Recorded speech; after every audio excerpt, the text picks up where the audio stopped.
Magnamalo is beginning to be one of my favorite flagships in Monster Hunter Rise, and in this video I'm going to explain as to why this is. Let's go ahead and jump in.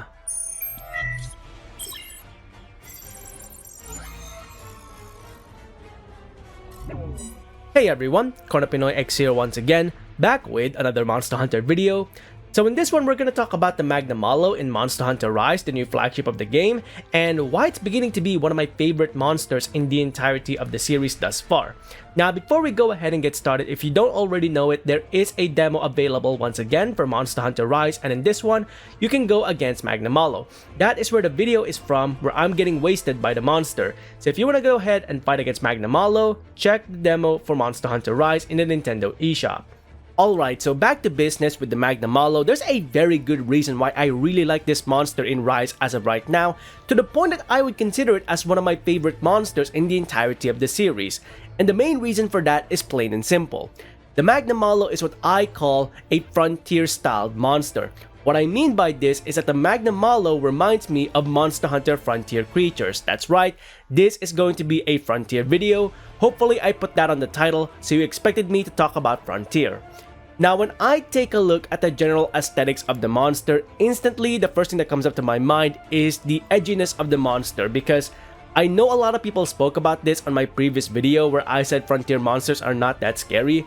A lot of people pointed out that there's a lot of edginess with regards to the design of Frontier monsters, and that's completely understandable if you're not into that kind of design. And that to me is one of the key things that really reminds me of Frontier when I take a look at Magnamalo, especially when the monster becomes enraged and spikes start coming out of its body. It really does have that aesthetic of the Frontier games into it, and I really like that about the monster because it's representing Frontier without having to bring in a Frontier monster. So that's one of the key things that I really like about Magnamalo. Now, the other reason as to why I really enjoy the Magnamalo in Rise and why I even wanted to talk about this monster to begin with is because of the way Capcom animated this monster. Believe it or not, the majority of animations from Magnamalo outside of its tail capabilities were not taken from the Zenogre, but rather taken from a monster that has the exact same skeleton as that of Zenogre but has its own unique movements. This monster is my hot ice boy, the Elder Dragon, Eroserion. That's right, the majority of Magnamalo's movements were taken from Eroserion in Frontier. There was actually a Twitter post where they compared one of Magnamalo's attack patterns to that of Eroserion, and they matched 1-to-1. The only real difference between these two monsters is that Magnamalo has its own unique animation for its tail, because the tail of Magnamalo is vastly different to what we see with Eroserion. Alongside this, because of the fact that the Magnamalo generates its own unique elemental property of Hellfire, it does mean that the monster will have a number of animations exclusive to it not seen on the Eroserion, especially when revolving around the Hellfire capability. So do keep that in mind. Even though it takes a majority of animations from the Eroserion, the Magnamalo will have its own unique animations as well, not seen on the Elder Dragon from Frontier. Having said that, however, the majority of its movements are similar to what we see with Eroserion as well, to the point that they both share a very weird quirk of tilting their head sideways when looking at a hunter. If you take a look at the way the Magnamalo fights in Rise and the way Eroserion fights in Frontier, you will start to notice these animation similarities and that weird quirk of tilting their head sideways. So yeah, this is one of the key compromises that Capcom did in order to bring in that Frontier experience into a mainline game without having to bring in a Frontier monster. They recycled the animation of a Frontier monster and implemented it into a mainline monster instead.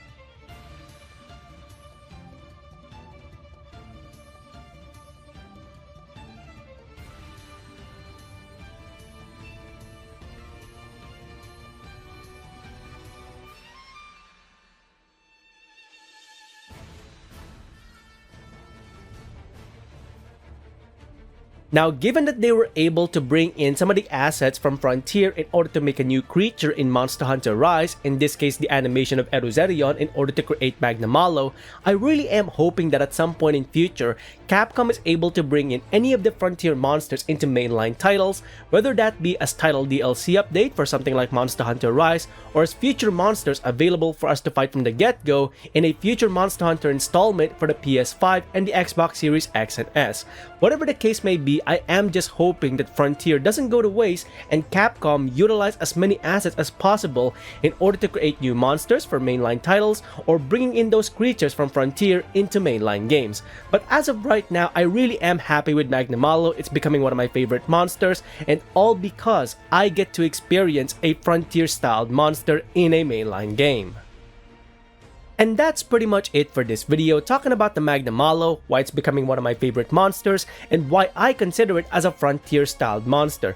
What do you think about the Magnamalo's overall characteristics in Monster Hunter Rise as of right now? Let us know in the comments below your thoughts and opinions regarding the Magnamalo's characteristics coming up within Monster Hunter Rise.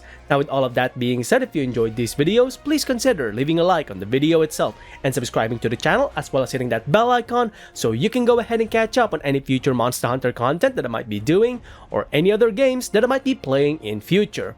Until then, I hope you enjoyed this video. Thanks ever so much for watching, and I'll see you next time. Onward and upward.